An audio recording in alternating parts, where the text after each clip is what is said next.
Welcome everyone, this is David. Today I wanted to make a brief video explaining the features of egalitarianism and why it leads to equity or equality of outcome. Now, many people today are egalitarians, but most of them, or a significant amount of them, don't accept the idea of equality of outcome. They think it goes too far, right? It goes too far. Seems basic that all men are equal, but to force equality of outcome, to force equity, it seems quite unnatural. But in this video, I will be arguing that actually that is the logical conclusion of it, and it's the only way to logically establish egalitarianism while simultaneously, in fact, being the strongest proof that egalitarianism is not true. Now, egalitarianism rests on the presupposition of two presuppositions about men: that men are blank slates, that is, they are purely affected by the environment around them, and also that men are defined by the functions and operations that they provide. And this is a point I make in a previous video explaining how corporations are the new religions of mankind, right? So a basic presupposition of man and how man is defined is by its natural functions of the soul. Or if you don't believe in the soul, then it can be the brain, it can be the mind, it can be the consciousness, or whatever. So in for example, so what I want to establish with egalitarianism leading to equity being forced. So take for example, you're at the workplace, you have a desk job, there's 10 people working the same job, but you will always end up getting, one person or two person, etc., overperforming compared to the other persons, right? Now, the natural conclusion, the first thought will naturally be, well, that person just seems to be better at that job. But it is very difficult to explain how that person is better without saying there is, oppression or that person is privileged with egalitarian presuppositions. Why? Well, as we said, men are blank slates, right? Men are products of their environment in this, ideology. And so men are kind of like natural biological robots. And so if someone is better at something than compared to other people, is it because that their very characteristic is just is suitable for that job, or is it because they were privileged and they were groomed to do that? Well, egalitarianism will go for the second option, right? So think of the gender pay gap, right? The wage gap. For every dollar a man earns, a woman earns 70 cents or whatever. It used to be a big debate 6 years ago. I guess it still kind of is today, although it's not as a big debate as it really used to be.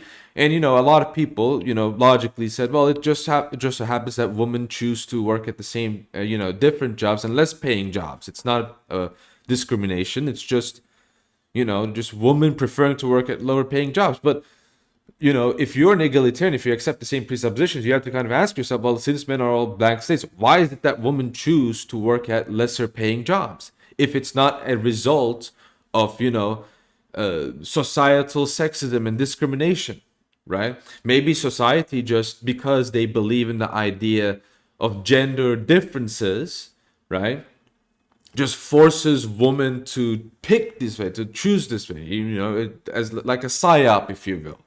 So they will explain in that manner. Why will they need to go through such crazy lengths to explain the pay gap just to make it seem like there's discrimination? Well, if they don't explain it in this manner, how can they then argue positively that egalitarianism is true, right? And so this is the kind of thought that it brings you, and you can talk about this, with gender or with race, right? So if race X has higher income per capita compared to race Y, then either that means that race X, something about those people allows them to have a higher income, or it will mean, especially if race X is the majority of their country, then it means that race X is discriminating against and oppressing race Y. Therefore, what we need to do is to bring them to an equal level. You can do that by increasing race Y's level, or you can bring race X level down. Well, we have to do one of the two, and bringing the people, the other people down is the much easier route, right? And so in order to establish proper equality, there has to be the equality of outcome has to be the same, because again, the presupposition is that all men are equal. How can all men be equal if there's differing outcomes? But this is in fact the strongest refutation of egalitarianism. Why is that the case? Well, in order to establish proper equality, in because I thought that egalitarianism was just a natural state, right? Wasn't it the natural state of mankind? Isn't it supposed to describe how men naturally are? But it seems like how men naturally are is that they are unequal. And so you're trying to establish by forcing equality to happen, right? So the only way you can establish equality is in fact by really just denying egalitarianism, just forcing it. But if it's forced, then it's not metaphysically true. You're just trying to force your own beliefs to be true, to come true. And that's a very difficult way, that's a very difficult position to put yourself in. But if that is the case, then doesn't that mean that we have to accept the other unsavory view that I'm not going to explain explicitly because, hey, YouTube, they don't like it, they don't like you explaining these things, some of these things. Well, I'm not going to go too much into detail, but I do think that if you actually follow orthodox Christian metaphysics, really genuine Christian philosophy, theology, whatever, metaphysics, there is actually a third position, a third view that you can take that is very unique and that solves this dilemma. And it also gives you a description. It allows you to retain equality of all men, that all men are equal, while also explaining the differences of all men in their performance, for example. And that is the Orthodox definition of personhood. One of the aspects of how men are defined in Orthodox Christianity is that personhood is defined by uniqueness. So each person, although each human person all share the same nature, and so in that regard they're all equal, they all realize their human nature in a unique manner.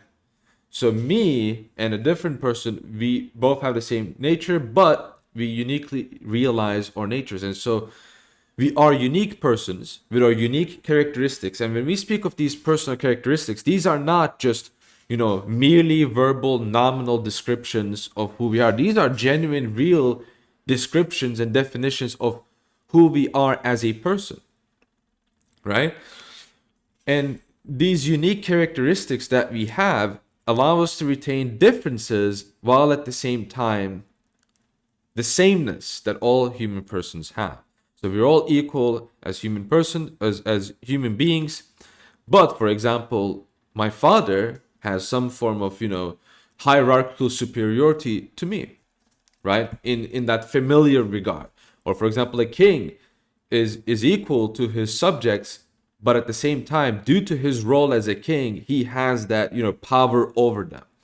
And in fact, the very basis of reality, God himself, is structured also in this manner of the balance between distinction and unity at the same time. God is one in essence. All the persons of the Trinity are identical in essence with each other. They are consubstantial.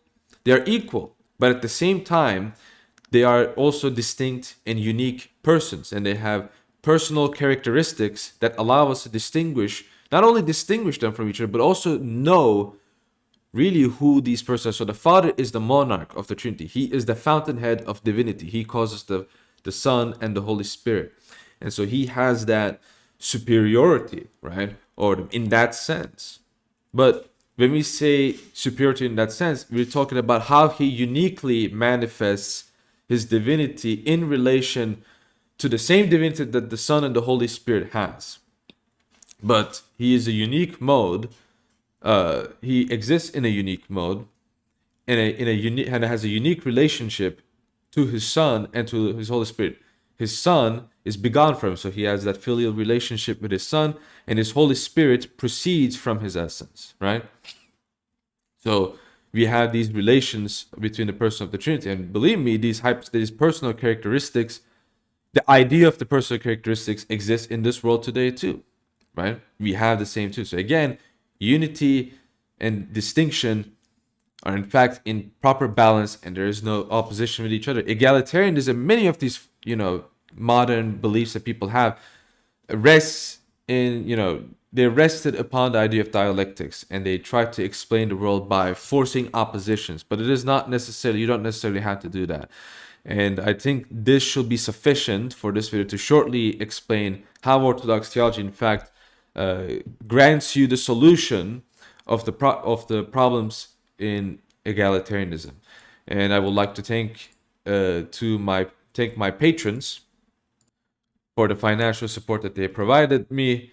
Stephen, Vlad, Carrie, Ignatius, Mike, Jack, Teresa, Nectarius, Flood Basement, Dave, Colton, David, and Norbert. Thank you all for financially supporting my channel. If you like this video, make sure to like, share if you want to, spread it to your friends, and subscribe if you haven't already. You can also comment if you have anything extra to add that is beneficial and positive to the content provided in this video. And I will see all of you in the next video. Thank you for watching, and may God be with you all.